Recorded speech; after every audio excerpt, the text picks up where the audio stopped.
Bismillahirrahmanirrahim. Assalamualaikum warahmatullahi wabarakatuh. Innal hamdalillah nahmaduhu wa nasta'inuhu wa nastaghfiruh wa natubu ilayh. Wa na'udzu billahi min shururi anfusina wa sayyiati a'malina. May yahdihillahu fala mudilla lahu wa may yudlil fala hadiya lahu. Asyhadu an la ilaha illallah wahdahu la syarika lahu wa asyhadu anna Muhammadan abduhu wa rasuluhu la nabiyya ba'dah wa sallallahu wa sallama alaihi wa ala alihi wa ashabihi wa man sara ala nahjihi ila yaumil qiyamati amma ba'd. Ikhwani wa akhwati rahimani Allah wa yakum, kita mengucapkan rasa syukur kita kepada Allah Subhanahu wa taala atas berbagai limpahan nikmatnya kepada kita semua. Begitu juga kita bersalawat kepada Nabi kita Muhammad sallallahu alaihi wasallam, kepada keluarga beliau, para sahabat beliau, dan orang-orang yang mengikuti jalan hidup beliau sampai hari kiamat kelak. Ikhwani wa akhwati rahimani Allah wa iyyakum, sebelum kita melanjutkan pembahasan kita dari kitab Riyadhus Shalihin, ada dua hal yang ingin saya sampaikan dalam kesempatan kali ini sebagai muqaddimah kajian kita di malam hari ini. Yang pertama, nikmat Allah Subhanahu wa taala yang besar yang saat ini Allah berikan kepada kita semua, yaitu talabul ilm. Ketahuilah kaum muslimin, ikhwani wa akhwati rahimani Allah wa iyyakum, bahwasanya orang-orang yang Allah Subhanahu wa taala mudahkan dia untuk duduk di majelis ilmu talabul ilm, dia adalah orang-orang yang beruntung karena dia dijanjikan untuk atau akan dimudahkannya jalannya ke surga Allah Subhanahu wa taala. Sebagaimana Nabi sallallahu alaihi wasallam sabda, "Man salaka tariqan yaltamisu fihi ilman, sahhalallahu lahu bihi tariqan ilal jannah." Barang siapa yang dia berjalan menempuh perjalanan untuk mencari ilmu, maka Allah akan mudahkan dengannya jalan menuju surganya. Maka ketika kita dimudahkan oleh Allah Subhanahu wa taala untuk hadir di majlis ilmu, dan kita pun datang insyaallah hanya semata-mata mengharapkan ridha Allah Subhanahu wa taala. Kita datang dalam rangka menghilangkan kejahilan yang ada pada diri kita dengan ilmu. Kita datang dalam rangka mengikuti perintah Allah dan Rasulullah sallallahu alaihi wasallam untuk menambah ilmu. Maka orang-orang yang seperti ini adalah orang-orang yang beruntung karena dengannya Allah akan mudahkan dia untuk menuju surganya. Tidak ada alasan baginya untuk tidak bersyukur. Kalau misalnya dia merasa saya susah untuk memahami pelajaran-pelajaran yang disampaikan oleh Ustadz, saya tidak bisa menghafalnya, atau saya terlalu tua untuk hadir di majelis ilmu, maka sesungguhnya yang menyebabkan Anda itu mudah ke surganya, ke surga Allah Subhanahu wa taala, adalah Anda menuntut ilmu. Salakat tariq, Anda berjalan untuk talabul ilm, itu yang membuat Anda dimudahkan masuk ke surga Allah Subhanahu wa taala. Tidak pandang umur Anda, tidak pandang apakah Anda termasuk orang yang kuat hafalannya atau tidak. Sebatas antum berangkat untuk talabul ilmi, duduk di majelis ilmu, itu sudah menjadi jalan agar kita mudah untuk masuk ke dalam surga Allah Subhanahu wa taala.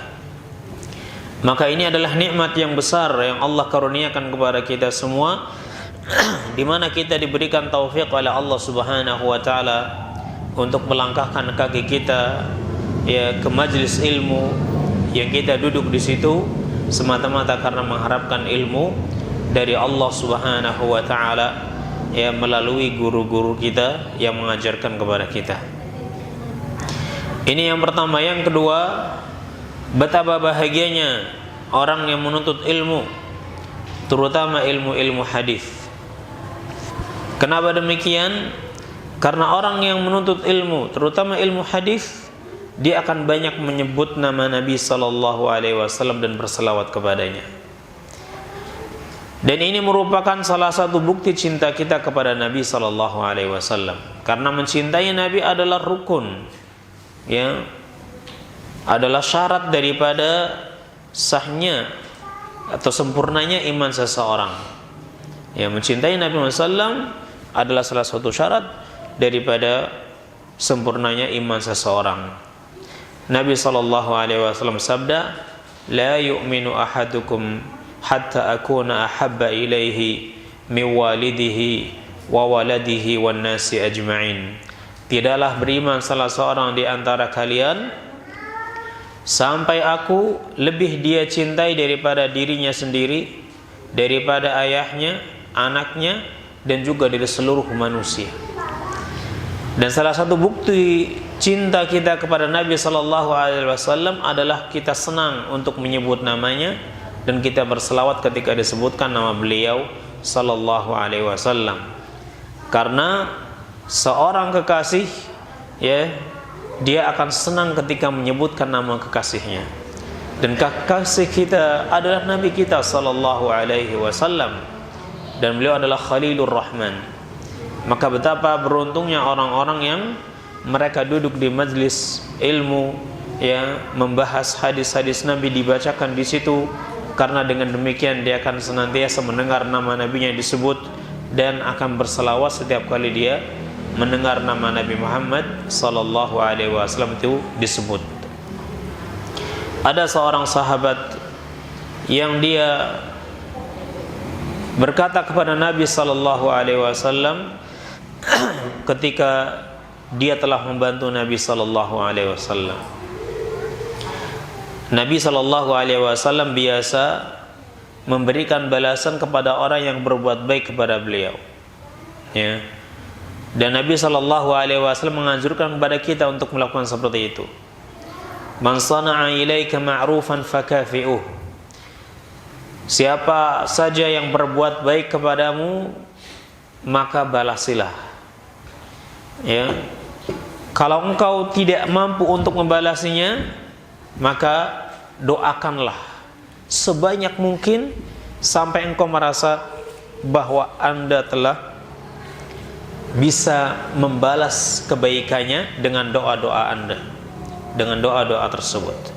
Maka tidak heran kalau ada seseorang yang menolong Nabi sallallahu alaihi wasallam, membantu Nabi sallallahu alaihi wasallam, Nabi akan mengatakan kepadanya sal, akan membalasinya. Nabi berkata kepada orang tersebut, pada sahabat tadi, sal, mintalah kepadaku. Sahabat tadi tahu bahwasanya beliau ini sangat cinta kepada Nabi sallallahu alaihi wasallam, dan beliau tidak ingin berpisah dengan Nabi sallallahu alaihi wasallam. Tapi perpisahan itu harus ada, ya, karena salah satu dari keduanya akan meninggal dunia. Mungkin dia terlebih dahulu atau Nabi sallallahu alaihi wasallam terlebih dahulu. Jadi perpisahan di dunia ini pasti akan terjadi. Dan sahabat tadi tidak ingin berpisah selama-lamanya dengan Nabi sallallahu alaihi wasallam. Hari ini dia bisa melihat Nabi sallallahu alaihi wasallam karena masih hidup. Setiap kali dia merasa rindu dengan Nabi sallallahu alaihi wasallam, dia bisa datang ke majelis Nabi, melihat Nabi, maka kerindunya akan terobati. Ya, akan tetapi bagaimana jika ternyata Nabi meninggal dunia? Ya, apakah mungkin masih bisa berjumpa dengan beliau? Maka ketika sahabat tadi diberikan kesempatan untuk meminta, sahabat tadi tidak menyia-nyiakan, ya, kesempatan tersebut. Ketika dikatakan sal, mintalah engkau, maka sahabat tadi mengatakan as'aluka murafaqataka fil jannah. Aku hanya ingin minta kepada Anda, yaitu agar aku bisa menemani Anda di surga nanti. ya, permintaan yang luar biasa, kecintaan yang hakiki dari para sahabat Nabi SAW. Tidak merasa tentram kalau tidak bisa berjumpa dengan Nabi SAW. Merasa rugi kalau tidak bisa bertemu dengan Nabi SAW. Maka begitu dia diberikan kesempatan untuk meminta, dia langsung mengatakan, as'aluka murafaqataka fil jannah, aku hanya ingin minta kepada Anda agar aku bisa menemani Anda di surga nanti. Nabi mengatakan, awa ghaira dzalik, atau yang lainnya? Maka sahabat tadi mengatakan, huwa dzak, itu saja, enggak ada yang lain. Maka Nabi SAW mengatakan, fa'inni ala nafsika bi kathratis sujud. Kalau begitu, bantulah aku ya oleh dirimu dengan banyak sujud, dengan banyak salat, sehingga Nabi SAW bisa memintakan kepada Allah Subhanahu wa Ta'ala agar orang-orang seperti ini nantinya akan bisa berjumpa dengan Nabi SAW. Dan lebih menggembirakan lagi ketika ada seorang Badui mengatakan kepada Nabi SAW, seseorang mencintai orang lain, apakah mungkin nanti dia bisa berjumpa lagi dengannya di akhirat? Maka Nabi SAW mengatakan, al-mar'u ma'a man ahabba, seseorang itu nanti akan bersama orang yang dia cintai. Dan kita cinta Nabi Muhammad SAW. Maka jamaah yang dirahmati oleh Allah Subhanahu wa Ta'ala, betapa beruntungnya kita saat ini karena dimudahkan untuk talabul ilm, kemudian dimudahkan untuk mengkaji hadis-hadis Nabi sallallahu alaihi wasallam, yang dengannya kita jadi bisa menyebut nama Nabi kita sallallahu alaihi wasallam. Dan setiap kali kita menyebut namanya, kita pun bersalawat, ya.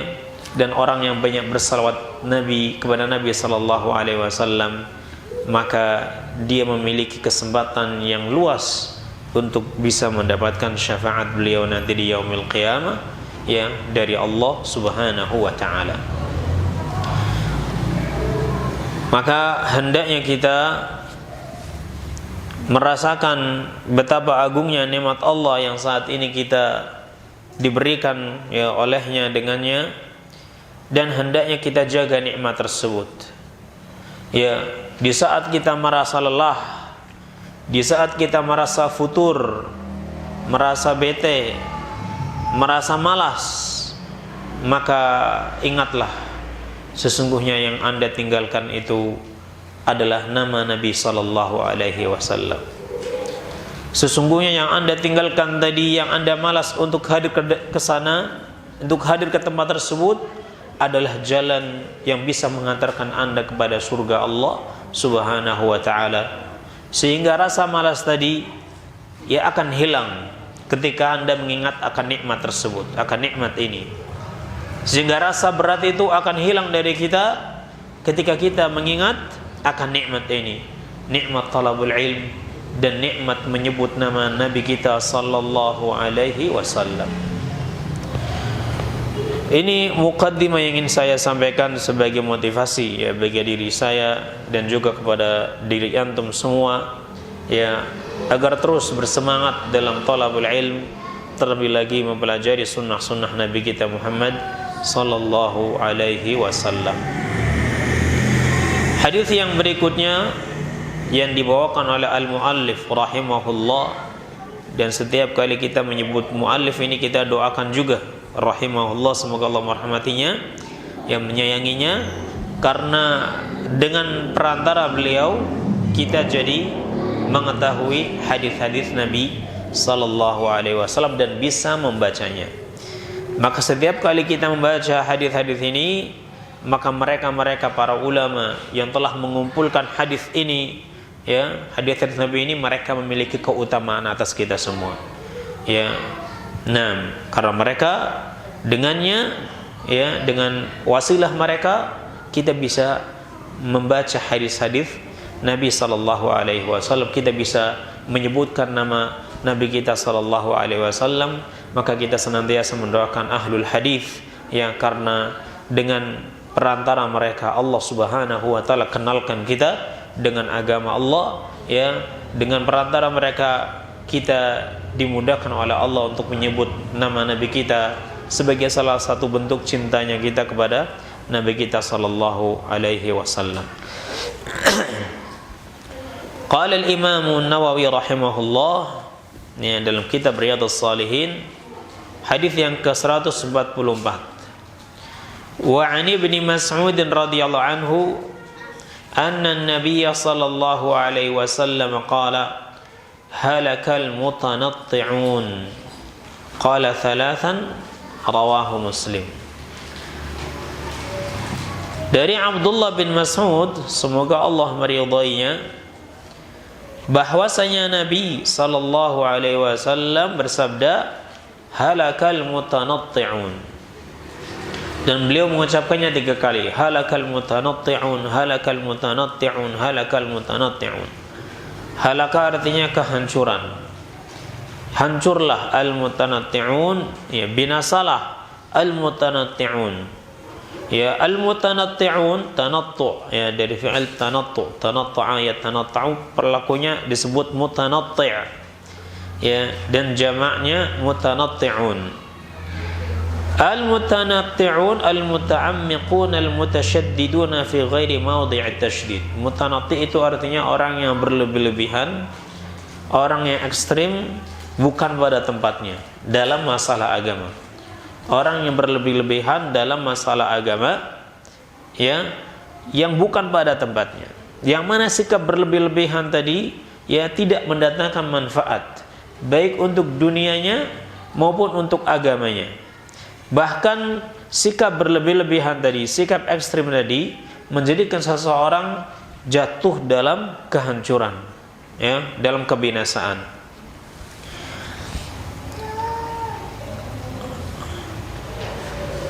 Al-Syekh Shalih Ibn Utsaimin, ya, beliau mengatakan,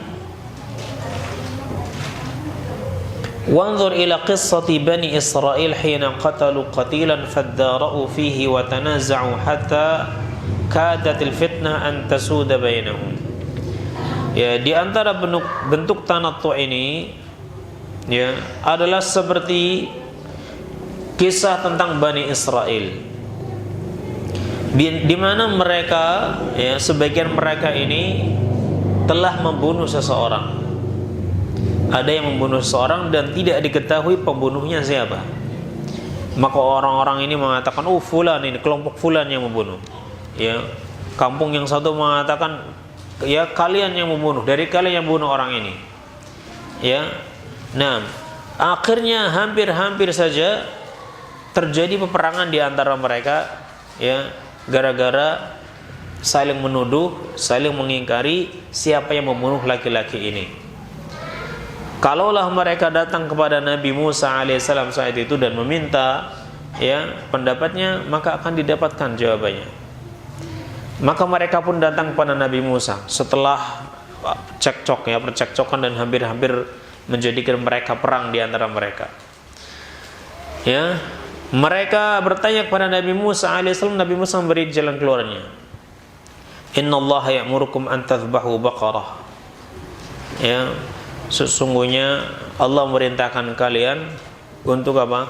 Menyembelih sapi betina. Kemudian dengan ekornya kalian pukul orang tersebut, orang yang sudah meninggal, dan nanti dia akan ngasih tahu siapa yang membunuhnya. Ya. Mereka mengatakan, atattakhiduna huzwa, apakah kamu ingin mengolok-olok kami? Ya, dikira bukan solusi.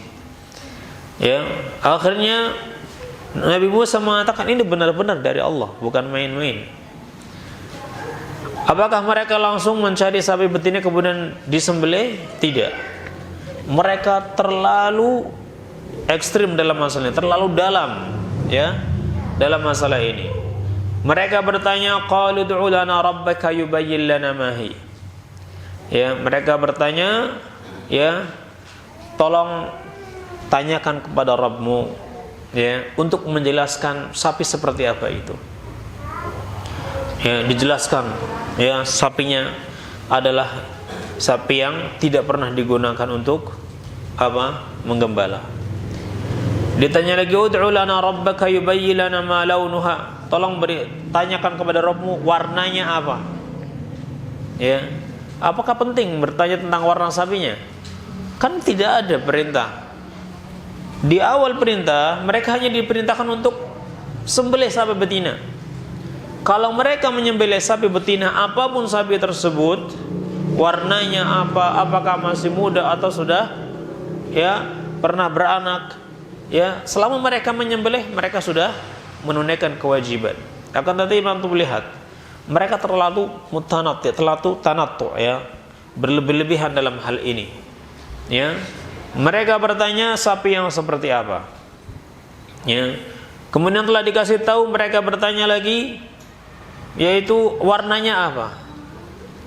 Ya, maka mereka mencari sapi yang belum pernah sapi yang belum pernah digunakan untuk membajak dan warnanya kuning. Ya. Waqi'un launuha tasurrun, dicari dan hampir saja mereka enggak mampu untuk mendapatkannya.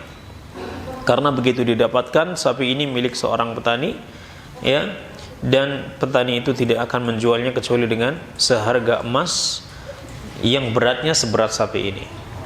Akhirnya mereka mengumpulkan emas dan sangat berat bagi mereka. Kalau tidak dilakukan ini maksiat, tapi kalau dilakukan ini sangat berat. Tapi siapakah yang membuat diri mereka merasa berat? Diri mereka sendiri. Ya, diri mereka sendiri. Ini diantara praktek daripada tanattu, sikap berlebih-lebihan dalam masalah agama. Ya, ada Nabi SAW pernah memerintahkan kepada kaum muslimin, pada para sahabatnya agar mereka berhaji. Maka ada salah seorang mengatakan, afi kulli amin ya Rasulullah, apakah setiap tahun ya wajib hajinya? Nabi mengatakan, Nabi diam. Kemudian Nabi merintahkan agar mereka berhaji. Ya, orang tadi mengatakan afi kulli amin ya Rasulullah, apakah setiap tahun ya Rasulullah? Sampai 3 kali Nabi mengatakan, dan dia mengatakan, apakah setiap tahun ya Rasulullah? Ya, Nabi SAW marah, berubah mukanya. Lau qultu na'am la wajibat. Kalau saya sampai bilang iya, pasti wajib. Kalau sudah wajib, maka itu akan berat bagi kalian. Ya, dan itu akan membinasakan kalian. Nah, ya, maka seseorang tidak boleh berlebih-lebihan dalam masalah agama yang bukan pada tempatnya. Ya. Termasuk praktek berlebih-lebihan dari talabul ilm, ya, ketika berbicara masalah akidah, ya, sifat Allah Subhanahu wa taala, yang zilu rabbuna ila sama'id dunya hina yabqa thuluthul akhiri minal lail. Allah turun ke langit dunia, ya, di setiap sepertiga akhir malam. Dia berpikir, sepertiga akhir malam yang gimana nih? Karena malam itu senantiasa berjalan. Kalau di sini sudah malam sepertiga, ya, nanti kalau sudah sepertiganya hilang, berarti di negeri sana masih sepertiga. Kalau di sana udah hilang, berarti di negeri selanjutnya masih sepertiga. Jadi kalau begitu Allah nggak pernah naik ke langit. Ya, ini tanattu dalam masalah agama. Apa yang membuat para sahabat dahulu merasa cukup, maka hendaknya itu membuat kita cukup. Sahabat ketika disampaikan hadis ini oleh Nabi kepada mereka, mereka nggak bertanya sepertiga seperti apa ya Rasulullah, karena sepertiga malam senantiasa muter. Kalau begitu Allah nggak pernah naik ke langit lagi, karena sepertiga malam senantiasa muter. Sahabat tidak pernah bertanya hal seperti itu, ya. Dan mereka beriman bahwa Allah turun kama yaliqu bi jalalihi wa 'azamatihi, sebagaimana yang Allah inginkan, karena Allah yaf'alu ma yasha. Fudail bin Iyad radhiyallahu anhu rahimahullah, ya, beliau mengatakan, idza qala laqal jahmi, ya, apabila ada seorang Jahmi mengatakan, saya mengingkari Allah itu turun, meninggalkan tempatnya, ya, kata Jahmi, karena kalau Allah turun berarti Allah seperti makhluk. Ya, Fudail bin Iyad tidak menjelaskan, oh turun di sini maksudnya bukan begitu. Ya, Fudail bin Iyad, perhatikan, Fudail bin Iyad mengatakan, ya, walakin bal amantu bi rabbil ladzi yaf'alu ma yasha. Bahkan aku beriman dengan Rabb yang melakukan apapun yang Dia inginkan. Ya, di sini mengisyaratkan yang pertama bahwa masalah sifat fi'liyah, ya, sifat-sifat yang berkaitan dengan perbuatan Allah Subhanahu wa taala itu hakiki, ala haqiqatihi. Maknanya sesuai hakikatnya. Maknanya yakni turunnya turun. Akan tetapi kaifiyahnya bagaimana Allah turun itu enggak ada yang tahu kecuali Allah Subhanahu wa taala. Makanya ketika dia mengatakan, kalau ada seorang Jahmiyah mengatakan, ya, saya mengingkari Allah turun dan meninggalkan tempatnya. Karena kalau begitu Allah seperti makhluk. Apa jawaban Fudail? Dia tidak mengatakan turun di sini bukan seperti yang kamu kirakan, yaitu dari atas ke bawah, ya. Makna turun kan seperti itu, ya. Nah, tapi apa kata Fudail? Bal uminu bi rabbi alladhi yaf'alu ma yasha. Bahkan saya beriman dengan Rabbku yang melakukan apapun yang Dia kehendaki. Allah mengatakan turun, yaitu kehendak Allah mau turun, ya, itu apa yang dikatakan oleh Allah. Akan tetapi bagaimana Allah turun, kita nggak boleh bertanya, dan juga kita nggak boleh merpraktekkan turunnya begini dari atas kemudian Dia turun ke bawah. Nggak boleh dipraktekkan seperti itu. Yang jelas Allah mengatakan turun, ya kita yakin, kita beriman kalau itu Allah itu turun. Bagaimana turunnya wallahu a'lam, ya, dan tidak boleh didetailkan. Ini namanya tasyaddud. Kalau ada orang sudah memikirkan, ya, turun berarti dari atas ke langit, dari atas ke bawah, kemudian turunnya kita juga turun dari atas ke bawah. Kalau begitu Allah sama turunnya seperti kita. Ini sudah apa? Ini sudah tasyaddud, berlebih-lebihan, tanattu'. Padahal para sahabat ridwanullah alaihim ajma'in mereka tidak pernah berkomentar, ya. Dan Nabi SAW berbicara kepada sahabat dengan bahasa mereka, bahasa yang mereka fahami, ya, bahasa yang mereka fahami. Nah, jadi mereka faham, tapi hakikatnya mereka tahu. Hakikat bagaimana Allah turun, bagaimana Allah begini, bagaimana Allah begini, itu nggak ada yang tahu kecuali Allah Subhanahu wa taala, dan mereka tidak muta'ammiq, mereka tidak terlalu detail, terlalu dalam membahas masalah ini. Sesuatu yang membuat sahabat itu dahulu cukup dan mereka tidak meminta detailnya kepada Nabi SAW, maka hendaknya itu juga membuat kita cukup. Makanya ahlu ta'wil, orang-orang yang mentakwilkan sifat-sifat Allah Subhanahu wa taala, mereka harus melewati beberapa tahap. Pertama, tasybih. Ya. Mereka akan menyerupakan sifat tersebut dengan makhluk. Setelah ditasybih, maka mereka ta'til, ya, meniadakan sifat tersebut, kemudian mereka mentakwil. Misalnya, ketika dikatakan yanzilu rabbuna ila sama'id dunya hina yabqa thuluthul akhiri minal lail. Allah itu turun ke langit dunia, ya, ketika tersisa sepertiga akhir malam. Apa yang dilakukan ahlu ta'wil? Pertama, mereka menyerupakan turun itu dengan turunnya makhluk, ya, turun makhluk, ya, jek ke bawah misalnya, atau ya, kan ditasbihkan, diserupakan dulu. Oh, kalau begitu nggak boleh seperti ini, berarti Allah nggak turun. Berarti apa? Ta'til. Pertama tasbih, menyerupakan dulu, habis itu ta'til, meniadakan. Oh, nggak boleh Allah seperti ini. Terus bagaimana? Ditakwilkan. Setelah itu ditakwilkan, ya, digiring kepada makna yang lain. Yang maksud diturun di sini adalah turun rahmatnya, bukan turunnya zat Allah Subhanahu wa taala. Nah, apakah dahulu sahabat juga merinci hal-hal yang seperti ini? Tidak. Ya, apakah sahabat tidak tahu makna turun? Mereka tahu. Tapi mereka tidak mendetail, kemudian bertanya. Maka sesuatu yang dahulu membuat para sahabat merasa cukup, ya, hendaknya kita juga tidak terlalu mendetail dalam masalah tersebut. Seperti masalah sifat, ya, sifat Allah. Maka dalam masalah sifat Allah Subhanahu wa taala, kita beriman seperti apa yang Allah sampaikan kepada kita dalam kitabnya, atau yang disampaikan oleh Rasulullah SAW kepada kita dalam sunnahnya. Ya, kita beriman dengan sifat-sifat tersebut, kemudian kita juga menetapkan maknanya. Adapun hakikatnya maka kita serahkan kepada Allah, karena tidak ada yang tahu kecuali Allah Subhanahu wa ta'ala, dan begitulah para sahabat.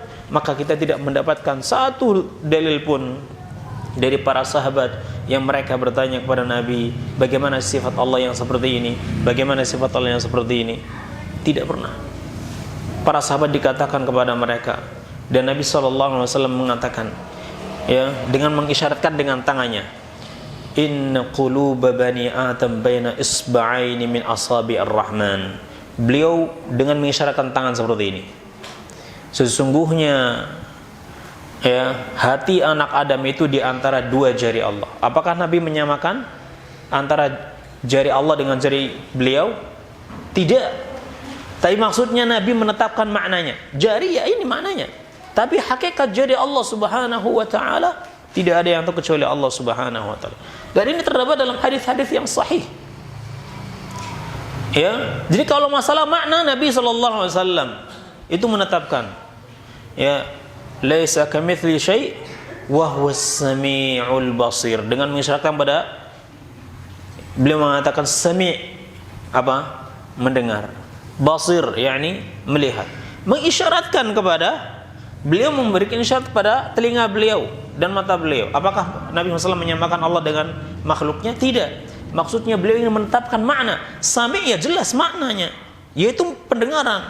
Basir ya jelas maknanya, yaitu penglihatan. Tapi bagaimana Allah mendengar, Allah melihat, wallahu a'lam bissawab. Wallahu a'lam bidzalik.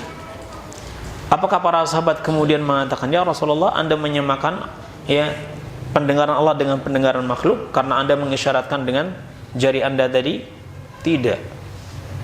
Para sahabat tidak memahami seperti itu, karena para sahabat faham maksud daripada yang disampaikan oleh Nabi SAW, yakni beliau hanya ingin menyampaikan makna daripada as-sami' dan al-basir. Adapun masalah hakikat sifat tersebut beliau serahkan kepada Allah Subhanahu wa ta'ala, dan para sahabat memahami hal tersebut sehingga mereka tidak menanyakan, ya, karena mereka beriman laisa kamitslihi syai', tidak ada sesuatu pun yang sama dengannya. Para sahabat seperti ini, mereka tidak tanatuk, mereka tidak tasyaddud, tidak muta'ammiq, ya, tidak ta'amuk dalam masalah asma dan sifat ini. Naam, tapi kemudian datang, ya, firqah-firqah setelahnya yang mereka apa? Terlalu tasyaddud dalam masalah ini. Ya, ada yang langsung menta'til, ya, tidak mengimaninya, seperti orang-orang Jahmiyah, menafikan semua sifat bagi Allah Subhanahu wa ta'ala, sehingga para ulama mengkafirkan orang-orang Jahmiyah karena mereka menghilangkan semua sifat Allah. Kalau Allah enggak punya sifat, berarti Allah itu enggak ada, karena sesuatu yang ada harus punya sifat, ya. Bahkan kalau dia ada dan kita enggak melihatnya, dia tetap punya sifat. Udara kita yakin dia itu ada dan dia punya sifat. Misalnya menempati ruangan, ya, nah, udara itu dia bisa berubah panas, ya, dia bisa berubah menjadi dingin. Itu kan sifat udara, padahal kita nggak melihatnya, ya, tapi dia itu ada, makanya dia punya sifat. Kalau dia beriman bahwa Allah itu ada, kemudian sifat-sifatnya semua dihilangkan, ya, itu sama saja mengatakan Allah itu nggak ada. Sehingga para ulama menyebutkan orang-orang Jahmiyah itu kufar, ya, mereka kafir karena meniadakan semua sifat Allah Subhanahu wa ta'ala, atau hanya menetapkan sedikit dari sifat Allah Subhanahu wa ta'ala dan meniadakan, ya, semua sifat-sifat yang lain yang Allah sebutkan, ya.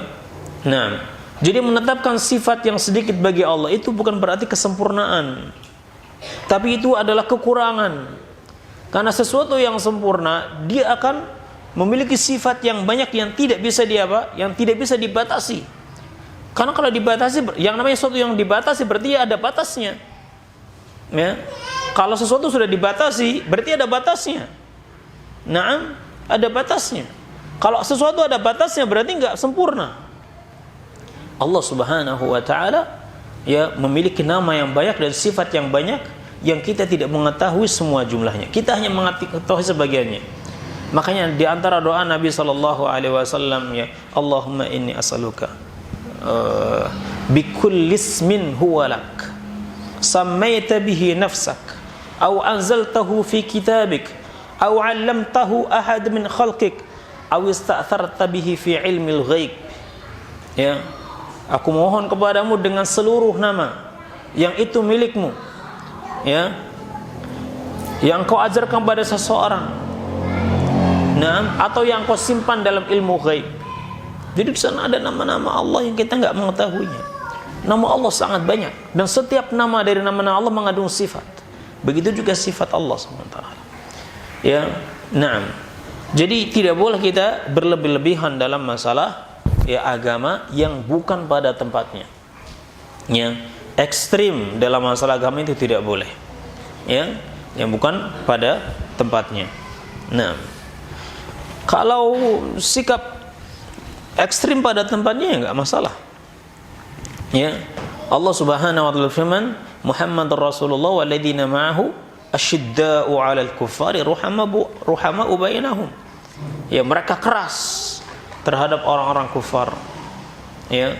Nah, sekarang setiap orang yang mereka ingin kata ekstrem ini sekarang sudah ini mengalami pergeseran makna. Diletakkan bukan pada tempatnya. Ya. Yakni kalau kita melihat ada orang yang dia ingin belajar sunnah dan ingin mengamalkan sunnah benar-benar, dikatakan ekstrem. Ya, kalau antum lihat ya ada orang yang sholat jamaah terus setiap hari tidak pernah telat ya dalam sholat jamaah, antum dikatakan apa? Ekstrem ini. Ya, nah sekarang saat ini seperti itu. Ini tuduhan yang salah. Kemudian menggunakan dalil halakal mutanatti'un. Ya, halakal mutanatti'un, celakalah orang-orang yang ekstrim. Nah, itu yang salatnya 5 waktu terus tidak pernah ketinggalan. Ya, kemudian yang pakai jenggot panjang kemudian celananya cingkrang, itu ekstrim. Ya. Ini sudah salah menetapkan. Kemudian menggunakan dalil ini. Anda harus paham makna tanattu dengan benar, ya. Orang yang ingin mengamalkan sunnah selama ya ada dalilnya, kemudian ada petunjuk para ulama di dalamnya, ya, dan dia ingin mengamalkan sesuai yang ditunjukkan oleh para ulama Rabbani, ya, maka itu bukan ekstrim, tapi itu adalah tuntutan dari syariat ini. Ekstrim ini kalau sudah berlebih-lebihan, ya, Islam membolehkan seseorang untuk berbuka puasanya ketika dia tidak mampu, misalnya ketika dia sakit, ya, maka diberikan rukhsah, keringanan, enggak apa-apa antum enggak puasa. Maka kalau ada orang sakit parah kemudian dia tetap memaksakan dirinya untuk puasa, maka ini namanya apa? Ekstrim, tanattu. Ya, ini namanya tanattu. Orang ingin beribadah kepada Allah SWT sebanyak mungkin yang dia bisa, tapi enggak ada contoh dari Nabi. Apa ini? Ekstrim, tanattu, karena sudah lewat batas. Ya, sudah lewat batas. Ingin zikir 1000 kali, 2000 kali, 3000 kali, ya, misalnya. Ini ekstrim, mutanatti', karena tidak ada anjurannya. Pembatasan dengan jumlah-jumlah tadi tidak ada. Zikir yang mutlak, yang tidak ada batasannya, biarkan dia mutlak. Enggak usah Anda tentukan. Kalau belum 1000 harus ulangi lagi. Ya, karena belum memenuhi jumlah yang seharusnya. Berarti batal. Ulangi lagi nanti. Naam, ya. Dan zikir-zikir yang ada ketentuannya, hitungannya, jumlahnya, tempatnya, waktunya, maka baca sesuai dengan waktunya, sesuai dengan tempatnya, sesuai dengan jumlahnya. Kalau sudah ada jelas keterangannya, ya, maka orang-orang yang ingin beribadah kepada Allah Subhanahu wa taala dengan sungguh-sungguh, dengan banyak-banyak ibadah, ya, dengan banyak-banyak ibadah, tapi tidak ada tuntunannya, mereka adalah orang-orang yang ekstrim, mutanatti', dan ini akan membinasakan dirinya. Ya, akan membinasakan dirinya. Nah, ya, berlebih-lebihan dalam masalah agama yang bukan pada tempatnya, ini hukumnya haram. Ya, oleh karena itu Nabi SAW mendoakan kebinasaan. Ya, sesuatu yang mana Nabi SAW mendoakan kebinasaan untuk sesuatu tadi berarti sesuatu adalah haram. Nabi bersabda, halakal mutanatti'un. Ya, celakalah, binasalah orang yang berlebih-lebihan, orang yang terlalu detail, bukan pada tempatnya, ya. Harus ada catatan bukan pada tempatnya. Nah, itu dia akan celaka. Ya, dia akan celaka. Nah, Ya.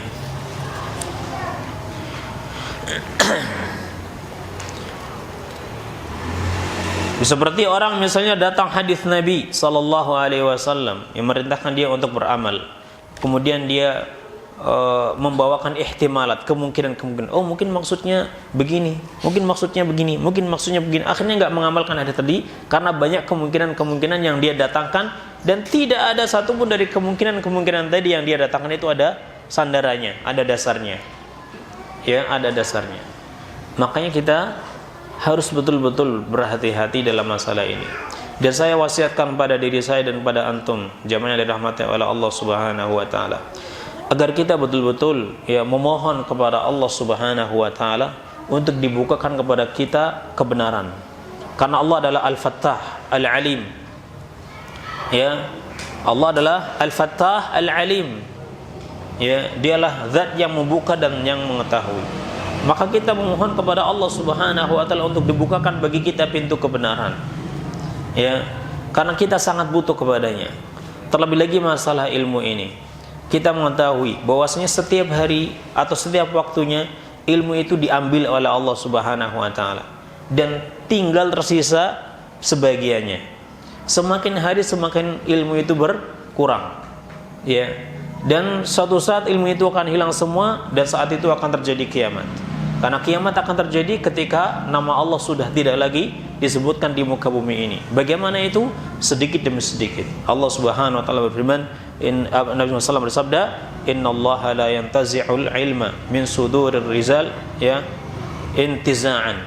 Innallaha yantazi'ul ilma intiza'an min sudurir rijal. Sesungguhnya Allah tidak akan mencabut ilmu itu dengan seketika dari dada-dada orang-orang yang beriman, atau dari dada orang yang orang yang berilmu. Walakin yantazi'uhu biqabdil ulama, atau kama qala Nabi sallallahu alaihi wasallam. Akan tetapi Allah akan mengambil ilmu itu dengan diwafatkannya ulama. Jadi kalau ada satu ulama meninggal, berarti sebagian ilmu sudah hilang. Karena kita tahu ilmu ulama itu sangat luas, sementara waktunya sedikit, dan dia belum sempat menyampaikan semuanya, bukan karena bukan karena memang disengaja, atau bukan karena ingin menyembunyikan ilmunya, tapi memang qadarullah, dia belum sempat menyampaikan semuanya, tapi sudah wafat. Maka dia wafat dengan ilmunya.